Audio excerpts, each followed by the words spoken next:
are one of the world's most popular and enduring rock bands in conversation and in concert. With former lead singer Peter Gabriel and the present lineup of Phil Collins, Mike Rutherford and Tony Banks, we present Genesis, the story so far. Probably in about 4 or 5 hours' time, our careers could be all over.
The one thing that does burden me about Genesis, I think, is the memories. So many. You know, I look back at the history, and we're talking about it now, and we're going back over 20 years.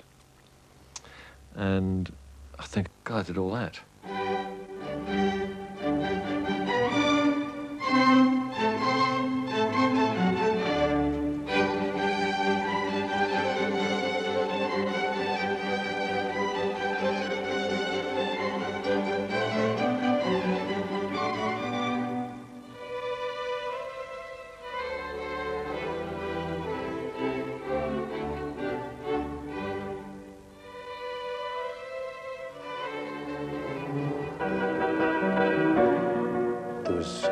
The one piano in this house, and as soon as class was finished, there would be a scramble to occupy it. You could sometimes reserve it, but often it was just a free-for-all. So I used to crawl through the food hatch sometimes to see if I could beat the others. Peter and I in particular used to play together. We used to play old soul numbers in the main, Otis Redding stuff, Wilson Pickett, things like Benny King. And I don't know, I always thought Pete had a great voice for that kind of material. I mean, he always wanted to play the piano as well, actually, you know, but I managed to get there first, so I did that. Am I very wrong to hide behind the glare from an open mind and stare? And there was a strange character called Peter Gabriel, who was a very placid, very, very ordinary, very quite normal chap who would just suddenly jump on tables and start singing, just quite out of character. He was a drummer, in fact, to start with. People don't realize this, but in fact, he lent the anon of our first. He used to let us borrow his drums, and he used to come along and look extremely nervous. My drums were my pride and joy, you know, when I was a teenager. It's very strange because the bass drum from that kit, I've just pulled out again, and it's a small bass drum. Has a really great, very hip sound. I was banned from playing the guitar throughout my entire career there. I'm not quite sure why. I guess maybe at that stage, pop music was a sort of a symbol for the revolution that was about to overthrow the establishment and bring the country down.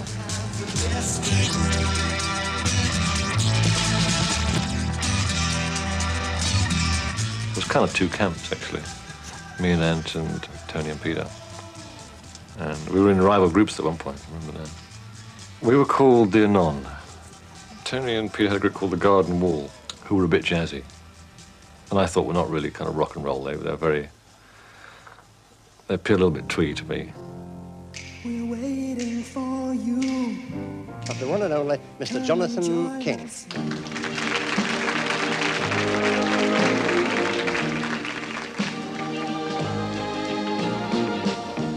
Streets full of people.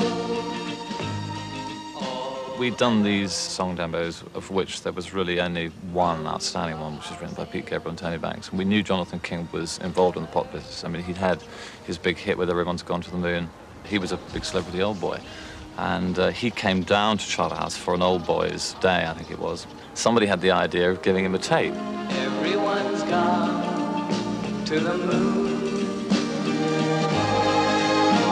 I was approached by this little sprout who I'd never seen before, because you never mix with anyone like a year or two younger than you. And he gave me this tape, so I said, "Who's it by?" And he said, "Oh, but I haven't got a name yet." So I listened to it foolishly, which a mistake I would never make in these advanced years, and thought it was absolutely fabulous, because I thought the guy had a great lead voice, and they were really interesting songs. So I named them Genesis, recorded them, and I might as well leave now.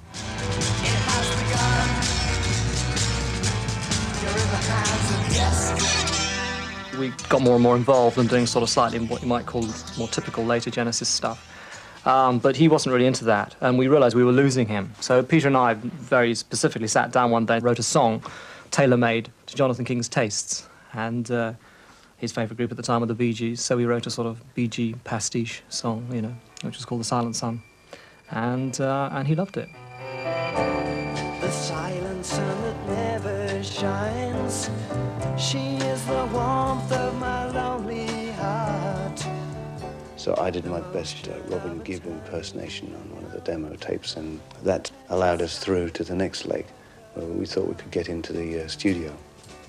It was also exciting at that point, and I remember when we first saw an ad in the Record Mirror for Silent Sun, you know, I cut it out and stuck it on my school books. It was a big moment. Baby, you changed my life. I'm trying to show you. I still believe that some of those early songs could be smash hits. The Silent Sun particularly is a gorgeous song. A lot of people in those days said it was a bit of a Bee Gees pastiche. Actually, that's totally wrong, because it was really before the Bee Gees and before the Crosby, Stills and Nash thing that they were doing this kind of sound. And I also think Peter's voice was so individual and the lyrics were so different from anything that anyone else was writing. I think if somebody else picked up some of those songs and covered them, they'd have smash hits. They are available through John Joe Music, phone number at your local BBC station. We needed a name for The Silent Sun. We wanted to put it out as a single. No one had a good idea. Between ourselves, we couldn't agree. One come to mind, which in fact was one of Ant's ideas, which I think tells us a little about the era, which was the Champagne Meadow. I remember that. So I'm very glad that that wasn't it. I think I've got a soft spot for Jonathan, I think, because looking back, I mean, to make a record now, a single or a few tracks, is not a big deal. In those days, to make an album for a bunch of guys who were at school, sort of 15, 16, 17, and couldn't really play very well, to go in and get a record deal, it only 3 days to make the album, was actually quite an achievement. I had this brilliant idea to call it From Genesis to Revelation and not have an artist name on it. This was a terrible mistake, because it got bumped in the religious bin of all the record shops and nobody ever heard it. I think a lot of his influence was good. I mean, there's no doubt that some of the tracks we were doing were unwieldy and too naive, but nevertheless, I think that he wanted to turn us into too much of a poppy outfit. In 1970, Genesis signed to Tony Stratton Smith's Charisma Records. He paid the band a wage of £10 per week and took a very close interest in their career, encouraging Genesis to develop their live act. Tell me my life is about to begin. Tell me that I'm a hero. By the time we came round to doing Trespass, the second album, we'd done a certain amount of live playing, and we'd written loads and loads of material, and the whole idea of the band had completely transformed from being a band that was trying to have a hit single to a band that was trying to do something adventurous musically.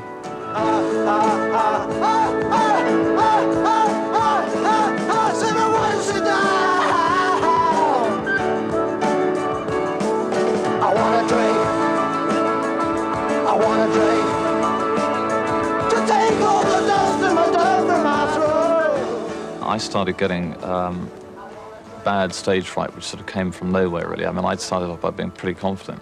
In fact, at the start, Peter was the one that used to be really quite... I mean, it seems extraordinary to think at one stage that one of the roadies was going to have to do the announcements because Pete just couldn't handle it at the beginning. Eventually, I got physically sick. I got bronchial pneumonia, and the doctor advised me to clear out. We thought that if one of us left, we couldn't carry on. And I reckon the closest we came to busting up was when Anthony left. I did suggest at the time that we looked for a new drummer, because I thought it was important that we ought to try and get a drummer who was kind of equal stature to the rest of us. And we had to look for a new drummer and a new guitarist at the same time. Looking for someone.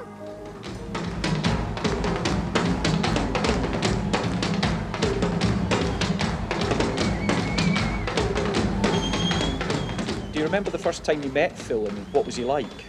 Very. You were going to say cocky, weren't you? He was cocky. So confident. I thought this was this is not what I'm used to. I've never been anywhere like this before. And because they had the piano, grand piano out on the patio. There was a sunshade for you to put your drums underneath. There was a swimming pool, and I was early, as usual. And one of the guys said, why don't you just go and have a swim? Well, we've got 10 guys ahead of you, so why don't you just go and have a swim? So I went and had a swim. Meanwhile, I was listening to all the other guys audition because it was open air. It was in the back garden. So by the time I came out to do my bit, I knew all the pieces. I knew all the audition pieces. And I waltzed through it. The way he sat down at the kit, I knew he was a good drummer before he played a note.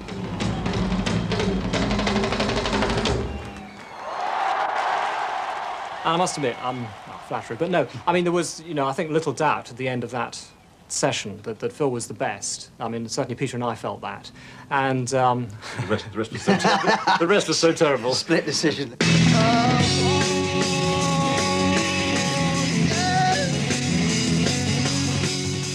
When I joined the band, I was kind of the only one that didn't have a public school education. I was a grammar school boy. Actually, stage school, really. I mean, I stopped going to grammar school when I was 14 and went to stage school. Dad, you said I could have a cow of my own. Can I have this one? Hold on, I'm in one of our herd. You said I could choose. Yes, you did. That's right, Dad. So I was kind of class clown, and when I joined the band, there was an awful lot of friction that I guess came from the background that the guys had.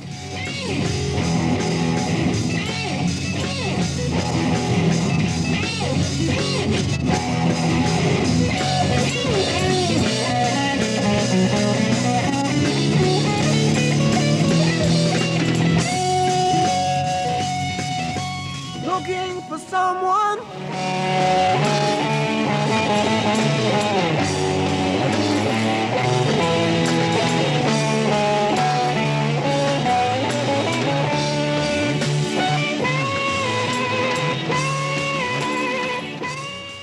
I used to advertise in Melody Maker, every week for 5 years. I must have spent a fortune on these 1 and 6penny ads, So I stuck one in that said, guitarist writer seeks receptive musicians determined to strive beyond existing stagnant music forms. And I thought, well, if that doesn't ring a bell with somebody, at least I'll get someone who's idealistic, even if they're completely bonkers.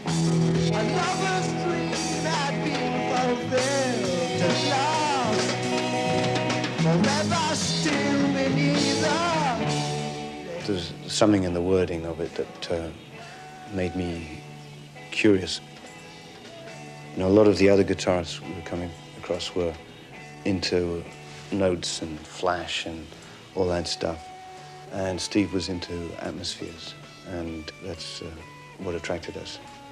I felt, the kind of delicate pastel shading acoustic aspect that the band did was very, very good. But then when the band was supposed to sort of rise into an area of some power, I felt that was an area that I warmed to, the fact that, there was some aggression in my playing that I felt I could put that stamp on it in a way.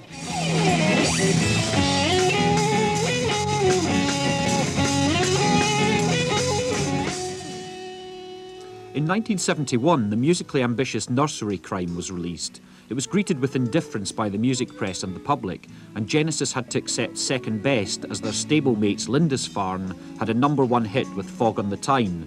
But unexpectedly, Nursery Crime entered the Italian top 10, forging a special relationship between Genesis and their Italian fans that has stretched to this day. At the time, the album didn't sell particularly well, so it's only in retrospect, or it's only as an archive item that it became a heavy seller, apart from one territory, which was Italy. Well, you folks agree with that one. We like audiences that sit down and listen to the music rather than get drunk and pick up girls and... Big ones. Big ones. Bogu de Kazina, Kazuna, Kazuki. We like audiences that sit down and listen to us. And we write the words, the music, the arrangements, all democratically. Yes, oh yes, that's right. Yes, quite often. About 5, 6 or 10 times a week. And in those days, no one really liked us, apart from the Italians, so the more time we could spend there, the better, the more we were cheered up. Fantasy, I think. Where do you take the inspiration? Dove trovate l'ispirazione per I vostri testi? Quasi sempre l'ispirazione ci viene dall'anima. So what we do is we check out the reading of the song. Di qui, dalla lettura dell'anima che ascoltiamo con un orecchio. 1972 witnessed a turning point in the band's fortunes. Peter Gabriel's bizarre interest in mime and theatrical spectacle was beginning to give Genesis a distinctiveness missing in their earlier years. Their next album, Foxtrot, finally convinced the critics and the public.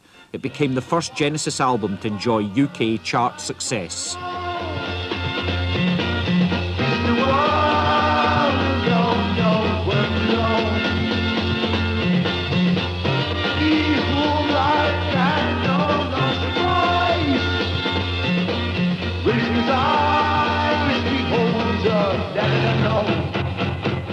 In order to get the kind of variety of sound we were looking for, it used to take us a very long time to set up between songs. And so we used to, when we first went on stage, had these sort of embarrassed silences. And I used to go crazy because everyone would look at me as the front man in these long pauses while these guitarists were sort of endlessly twiddling their tuning devices. So he'd start to tell stories, you know, which sometimes were totally irrelevant to the song. Within seconds, the entire clean, green, smooth surface of the park was a mass of dirty, brown, writhing objects. Old Michael continued to rub his flesh into the ground. This time he looked even happier, and he whistled a little tune. It went like this. Faster, Phil.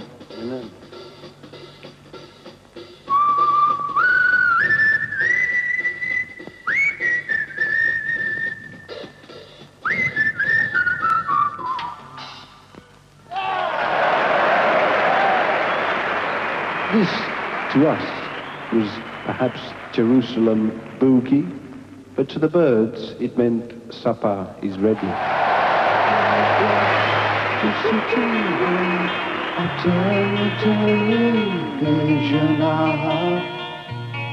Sitting beside you, I look into your eyes as the sound of motor cars fades in the nighttime.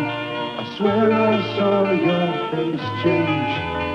It didn't seem quite right. Quite often when you're playing in a university bar, they have not the slightest interest in what these musicians are doing up on the stage, so somehow you've got to get their attention and hold it.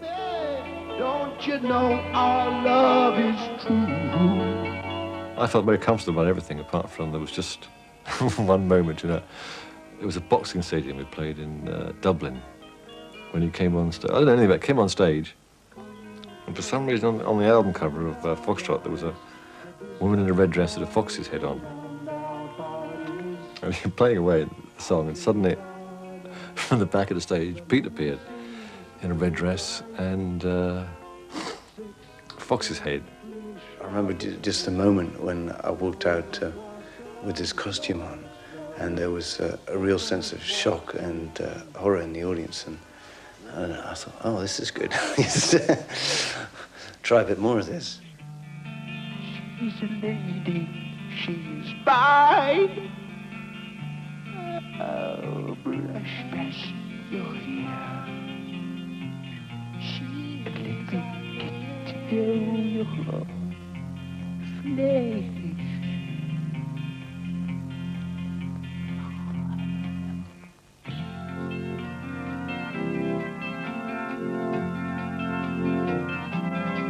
I've been waiting here so long. I don't decide to pass me by. It doesn't seem to matter now.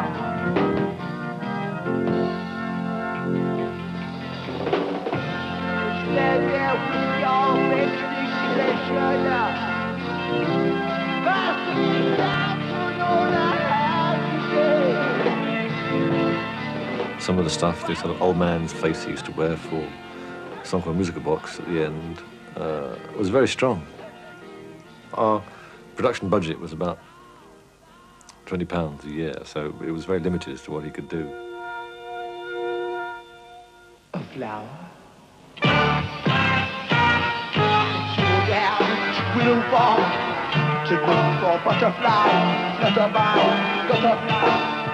I think the flower mask had come from watching Bill and Ben, the Flower Pot Men, when I was a kid. And Willow Farm, which was in the centre of Suppers Ready, was somewhere where I just tried to explore this unreal world of English subconscious.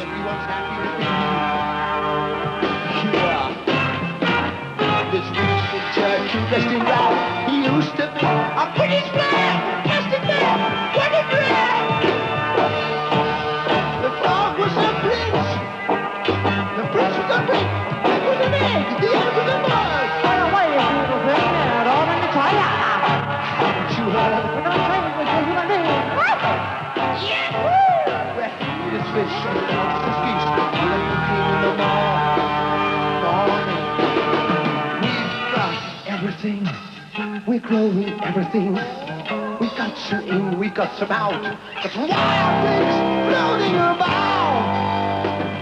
Suppers Ready was extremely important to the band because, in a way, that was a sort of centerpiece for our ambitions in terms of writing. Because, you know, whatever else was going on in the visual department, our central interest was always, and probably is still, the writing, the composition of the music. And that was the most adventurous piece to date.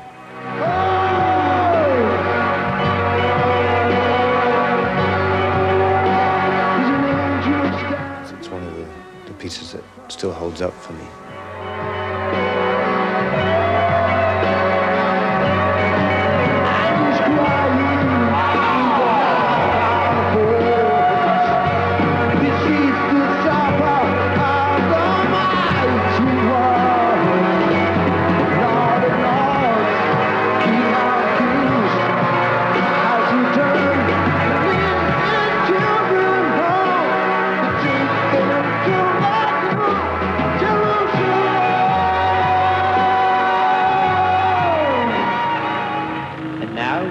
Take you a little further westward, agriculturally speaking, to where the sweet smell of freshly mown grass pervades our hairy nostrils.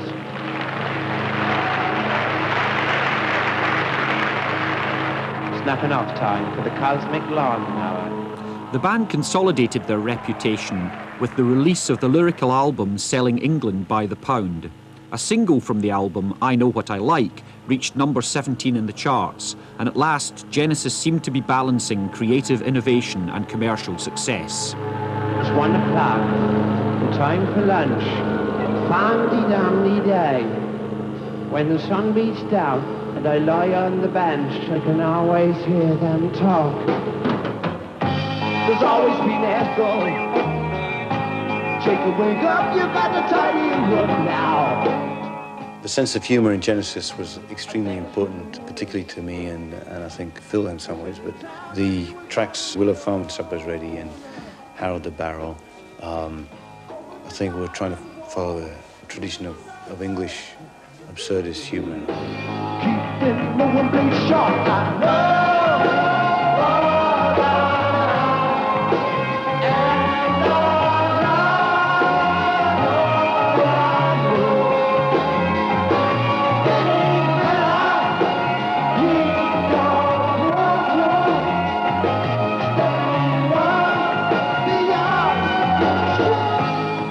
I Know What I Like, too, there was this sense, again, of looking at this of repression in the English psyche. And in the line, you know, me, I'm just a lawnmower, there's a sense of this guy, you know, grabbing hold of this lawnmower and mowing the hell out of the grass. Sunday night, Mr. Farmer called. Said, listen, son, you're wasting time. There's a picture for you in the virus get trades up to town. I remember the voice in the past. Gambling on the face when you're winning. At the bank, old Miss Noel,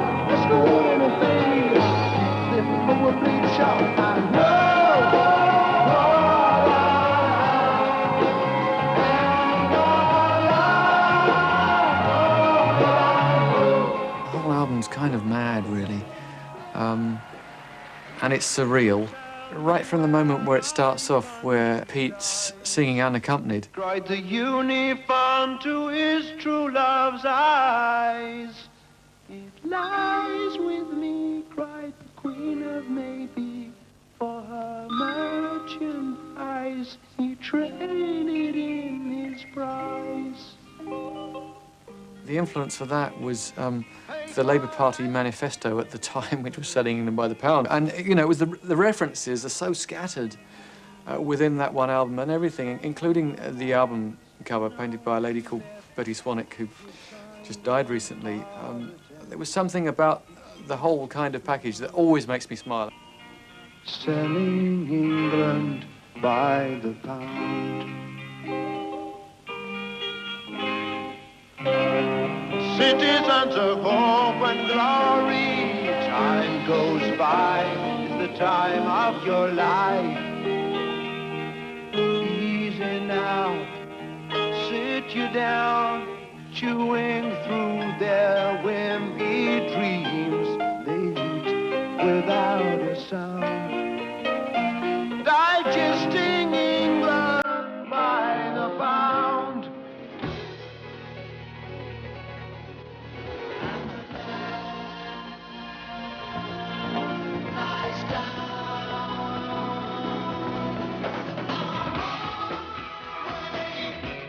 The Lamb for me is still, I think, the best thing, along with Supper's Ready, that we did in the period that I was in the band. And in a way, Supper's Ready was a sort of demo, in a sense, for the Lamb.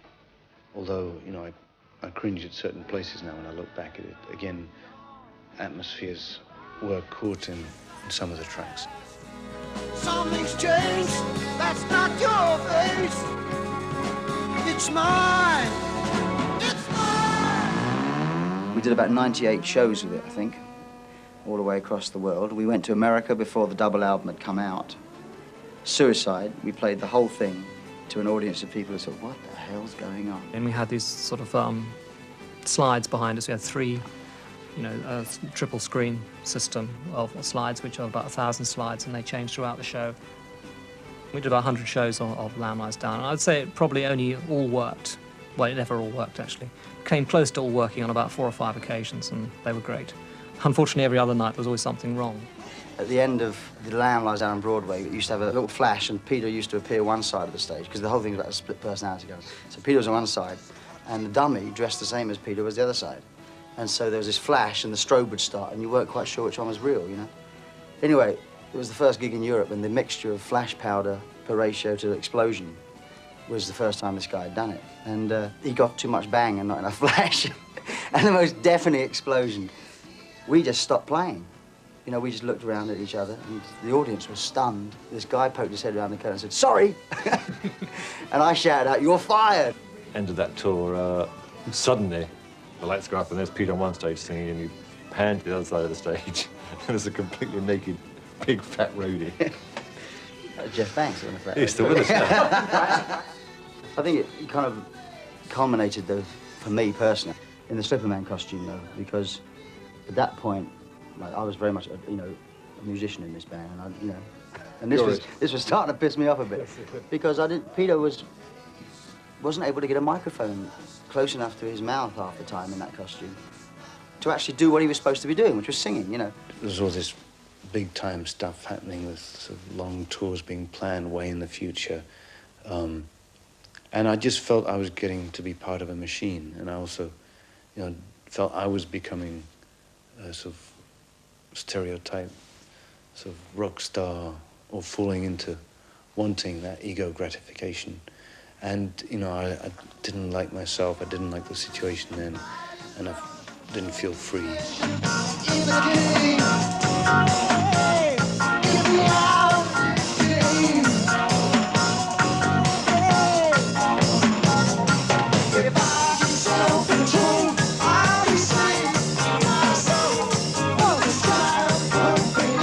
I had a call from William Friedkin, who was very sort of hot as a director at that time, just after The Exorcist had come out.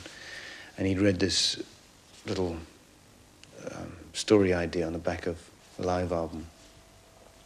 And liked that and wanted me as a sort of story ideas person for a film project he was trying to do. It was an opportunity he felt he couldn't turn down, and at the time it just wasn't wrong for us to allow people to do things like that, you know, it just would have been totally wrong. I felt that quite strongly. My first daughter had just been born, and for a while they didn't think she was going to survive. And it was during the making of The Lamb when the band were in Wales, and I was doing these crazy sort of 5-hour drives through the night, thinking my Hillman Imp, and it was sort of through these, I don't know, it was just, I was getting totally exhausted. But for me, there was no question about priorities. And that, I think, pissed off the band too, because I was the first to sort of have a baby, and they, you know, didn't have any understanding how it changes the way you feel. You know, he grew up perhaps quicker than the rest of us, really, in a sense, at that time, and he wanted a bit more time than we felt we could give. The rest of us were totally committed to it, and so he felt he had to leave. You know, I had long talks with him about it because obviously we came into the group as sort of like best friends and everything, and him leaving was a big blow to me personally. His last gig with the band was in Besançon, in France, and it was supposed to be Toulouse, but because of lack of interest, there was no tickets had been sold, so the concert was cancelled. And we were backstage at the dressing room in Toulouse, in Besançon, and someone said, "We're not playing tomorrow night, so this is the last night." And it was a terribly anticlimactic, because we all built up to this last night with Peter, that it was going to be a great show, and then suddenly this was going to be the last night, and we weren't prepared for it. So he played the last post on the oboe, and we went on stage and did The Lamb. Extraordinary, really. And the light dies down, on Broadway.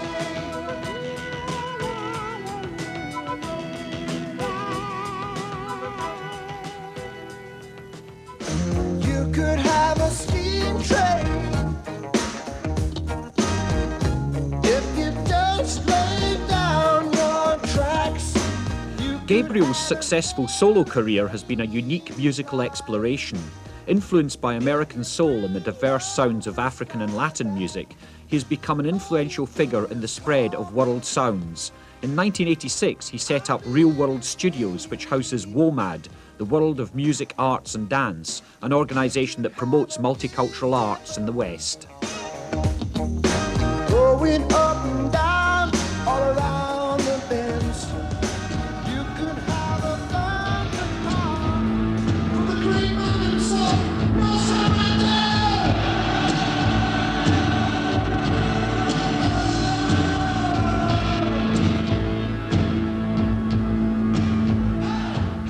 Despite his personal solo success, fans around the world still hope that Gabriel will return to the fold and rejoin Genesis. I think the fact of him coming back into Genesis, which I get asked daily when I'm on the road especially, no, I don't think that will ever happen. We could get together for a special one-off, but we haven't and we're not.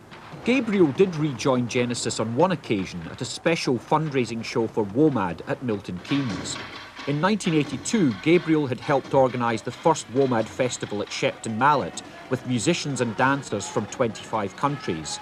It was a critical and artistic success, but a financial disaster.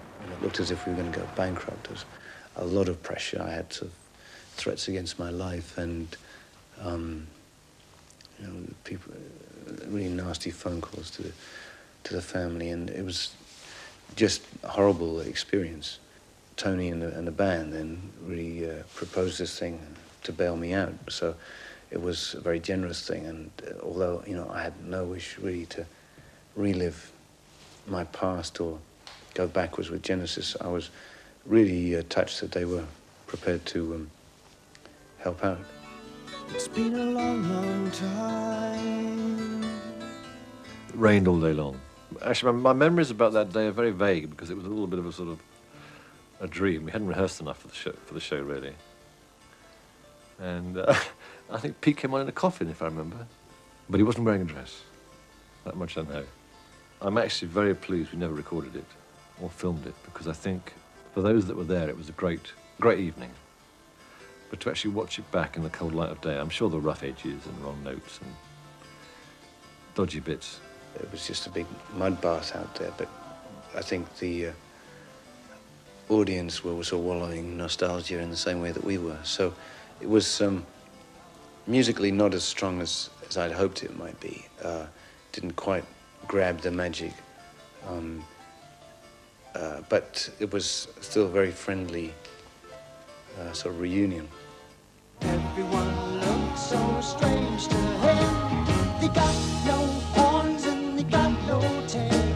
They don't know of our existence. Am I wrong to believe in the city of gold that lies in the distance? They cry well as they led him away to a cage. Beasts that can talk read the sign. Creatures they pushed and they prodded his frame and questioned his story again. I think what I remember is going into Trick of the Tail, which is the first one without Peter, slightly apprehensive. Because we all thought, well, we felt confident, we thought we were going to, but there was a question mark there, you know, as to how the writing would go. And the first 3 days were just great. We did Squonk, we did Dance on the Volcano. I mean, it just came out easily.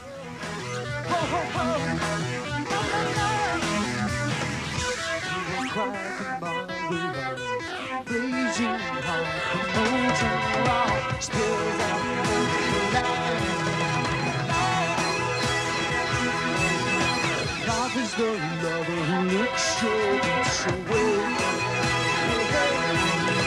You don't want to fall away, but then you start to dance.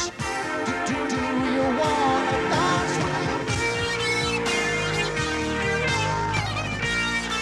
But you better start doing it right. It seems so obvious now, doesn't it? You know, you had a singer in the group and everything already. But, you know, I mean, Peter had all sorts of things that sort of came with him, and it was just like thinking of Phil. I don't know, I mean, I wasn't sure. I've been waiting here for so long. Phil always had a lovely voice for sort of soft stuff, but he had no ability, at the time he'd never sung anything hard at all. You know, we had no idea how he'd cope with a hard song, really.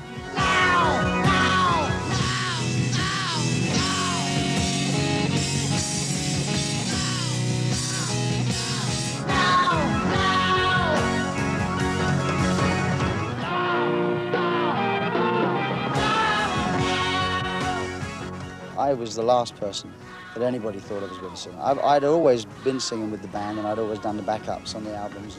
I've always felt the singer was the cheapest gig in the band, because all they had to do was look good and wiggle their bum. That's the way I used to look at singers. And so I never wanted to be a singer. I always wanted the most respectable gig in the group, which was, of course, the drummer, you know. I felt that the drummer was the goalkeeper of the group. It was, you could have a bad band with a good drummer, and it would still sound good. So when he left and we started to get singers down, I used to stand there and teach them the melody, you know. We used to audition these people every Monday for I don't know how many weeks. It felt like an eternity. And then my first wife at the time, you know, she said, why don't you become the singer? And the thought horrified me of coming out from behind the drum kit, you know, and wiggling my bum and sort of doing everything that I said I wouldn't do. So anyway, I suggested this to Tony and Mike and Steve, and they were very surprised at my suggestion, and they also were a bit dubious as to whether I'd better carry it off or not. The path is clear, though now eyes can see. The course laid down long before. And so with gods and men, the sheep remain inside their pen, though many times they've seen the way to lead.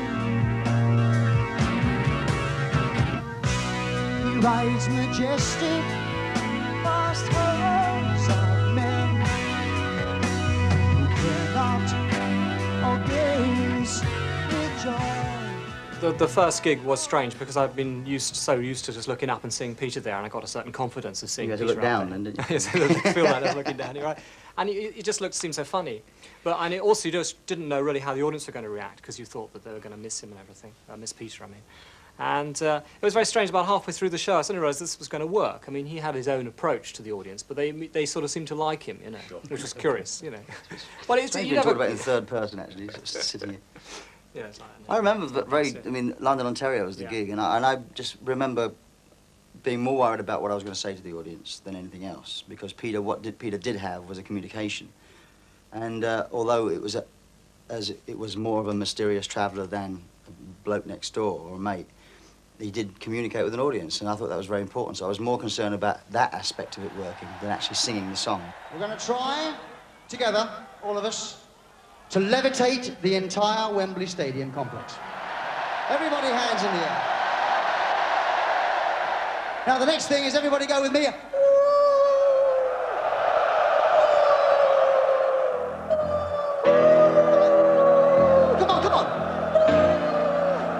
I think I felt something moving. Yes, I think something's happening. I think because Phil had come from within the group, I think people were very forgiving. And also, in fact, I think musically the band sounded better than ever. Angels never know it's time to close the book and gracefully decline. The Trick of the Tail was very well received as well. So I mean, everyone had written the band off, you know, in terms of English press and everything. So, you know, and it was very satisfying for us to show we could carry on. The face in the water looks up. She shakes her head as if to say that the blue girls have all gone away.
Although they're rarely in the hit parade, Genesis are a supergroup, one of perhaps 5 groups in the world that always sell out, one of the few bands that can even fill the huge American halls. The millions of fans are there for more than just the sound. 200 jumbo jet lights change exactly to the music. The special effects would make a Hollywood mogul proud.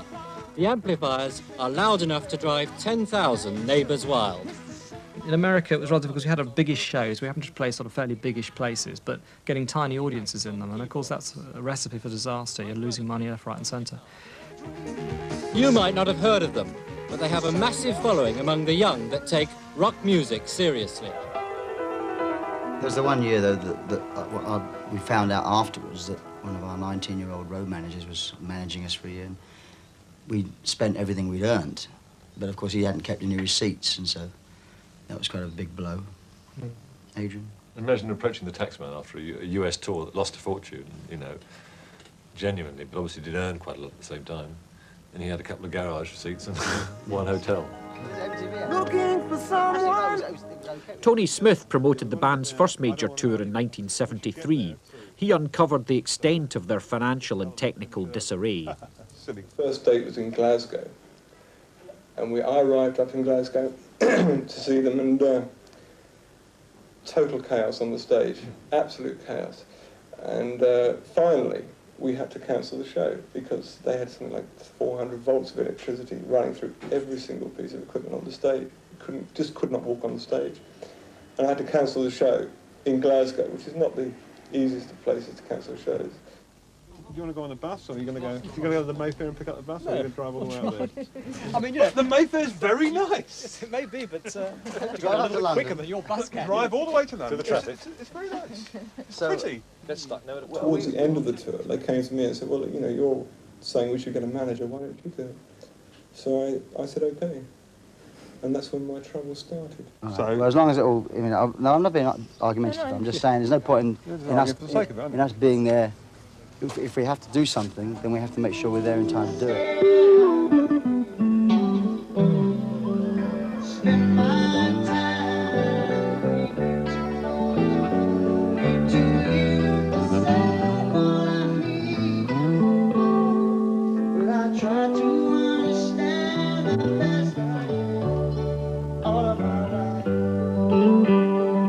We've always argued and discussed, and that's why you're in a group. And if you don't like that, you leave groups. Peter left, and Steve left for different reasons, but they happened to come across the decisions that they had to come across at different times. Had they been in the group now and wanted to do solo careers, there'd have been no problem. We have space now to do that, but at the time, everybody was like, come on, guys, let's get the group together, you know, let's do this, let's crack America, let's do this. And I wonder why doesn't anybody stay together anymore?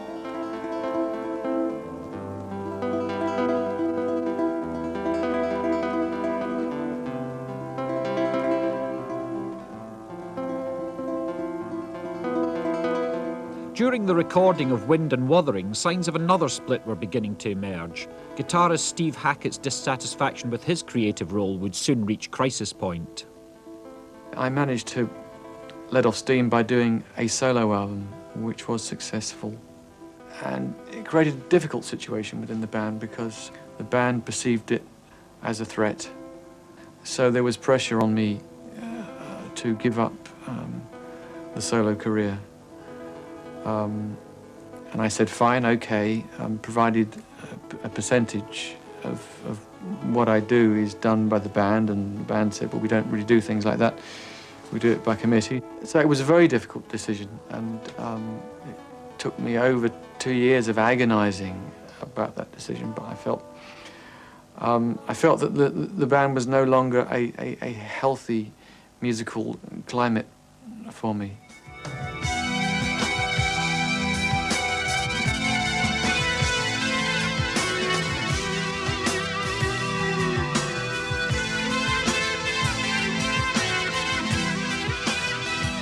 I just found it strange that when he left, I mean, actually, the way he left, I was driving to the studio in London to be mixing this live album, Seconds Out, and I saw him on the street and asked him if he wanted to lift to the studio, and he said, oh, no, it's okay, I'll call you later.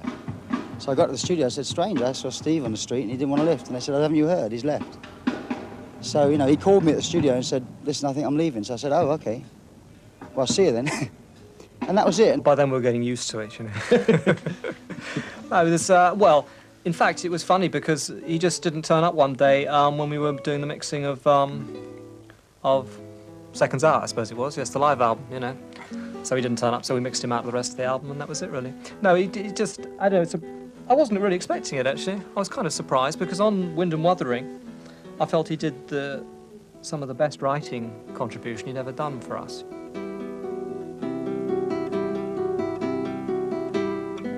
But in many ways, right from the moment when Steve first joined us, I always had a feeling that he wouldn't stay all the way. I just felt that we were kind of like part of his career rather than the whole thing.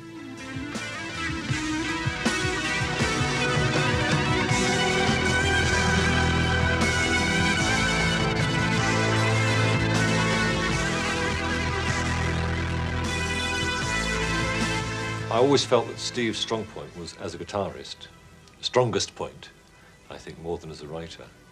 And I don't know if he ever really could see it that way in a sense, but I mean, he had some very original sounds and an original way of playing.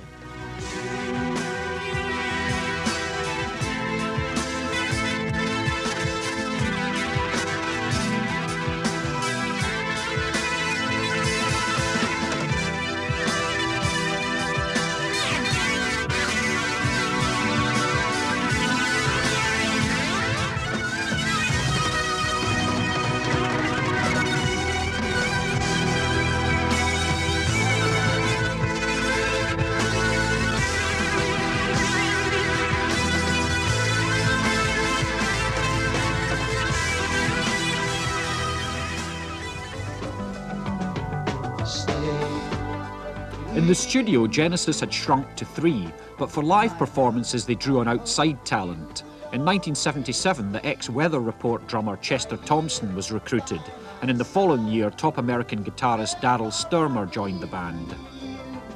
Then There Were Three was a very pleasurable experience, which was the first album when we was a three-piece.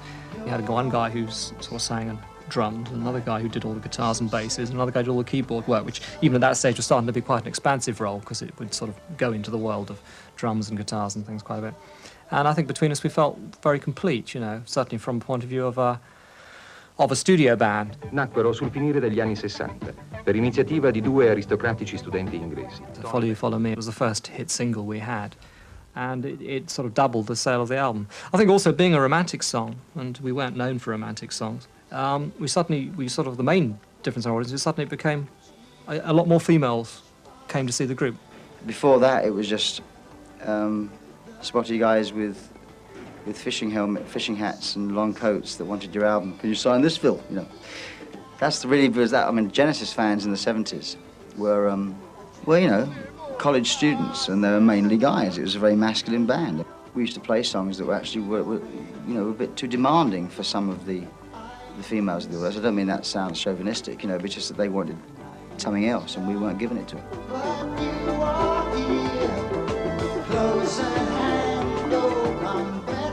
There was a young girl that used to follow us around everywhere, from Watford, who was beautiful, absolutely beautiful. And we all our times were hanging out, but she never ended up going with anybody. She was just a big fan of the music, you know.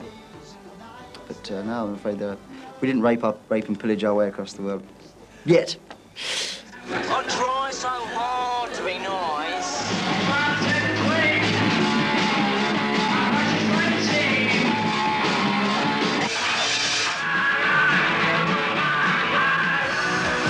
Come with me, I need you. I feel dark. Yeah, I got nothing. You got nothing.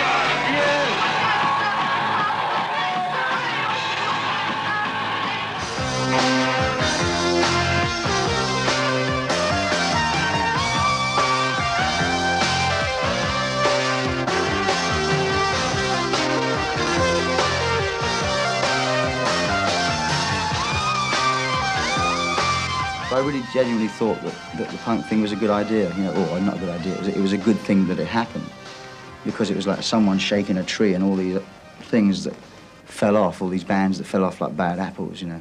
I mean, I didn't hate them, you know, I'm just saying that I would personally prefer to have been stuck on a desert island with a Sam and Dave album, or an Otis Redding album, or Aretha Franklin, down a Pink Floyd record or a Yes record, you know. That's what I was listening to. Way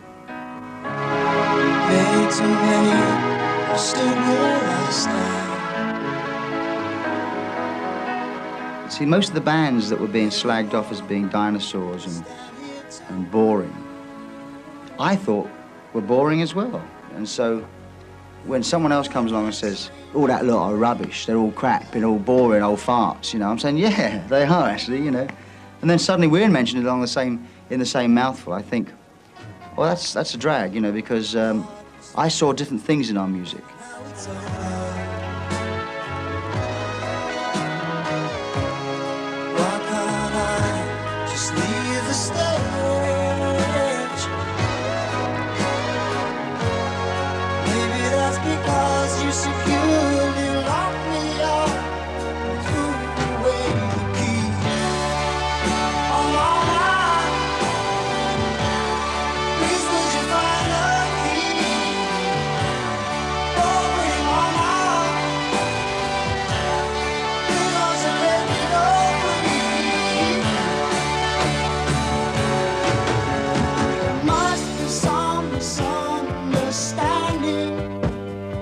I stopped reading it now, actually. I've stopped reading press because it's too depressing.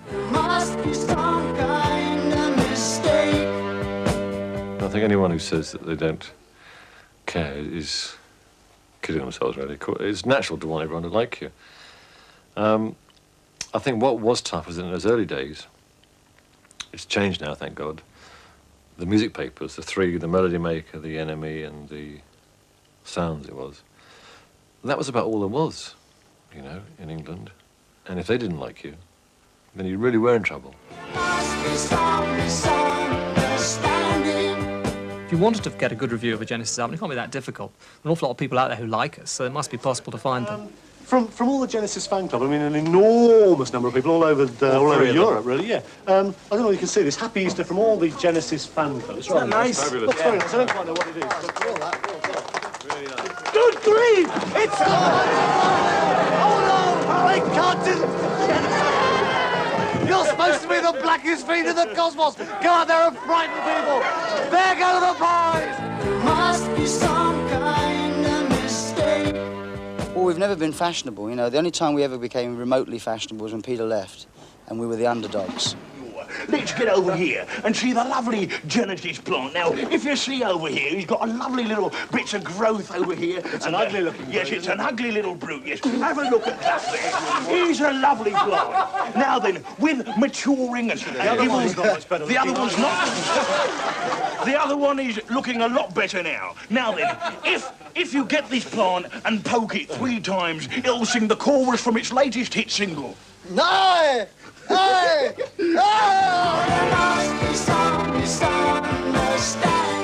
I find it frustrating that you can't get back at these people. And a lot of the abuse nowadays, or in recent history, has come from on personal matters, you know, about what I look like, as opposed to what the music's like, you know. And I kind of find that very, very frustrating. NME was interesting because it was so vicious, you know, and it wasn't just vicious to us, it was vicious to hundreds of people.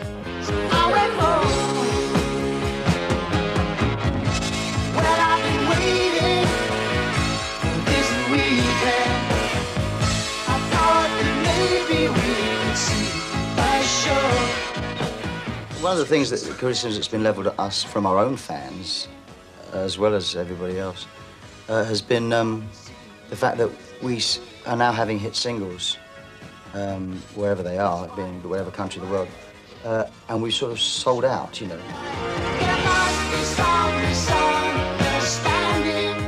don't think we have sold out at all. Our music is just reaching more people, because more people like it. More people are playing it on the radio. We've always written 3 or 4 minute songs, but people never played them on the radio because they figured that we were an albums group, you know. And also, they probably weren't very good 3 or 4 minute songs, some of them, so they probably didn't deserve to be played, I don't know. But we've always tried to write singles, we've always tried to do that, and now we're just doing it better, I suppose. The release of Duke in 1980 signalled a new and more commercial era. The success of shorter and more accessible songs scotched rumours that the band were disintegrating and spending too much time on solo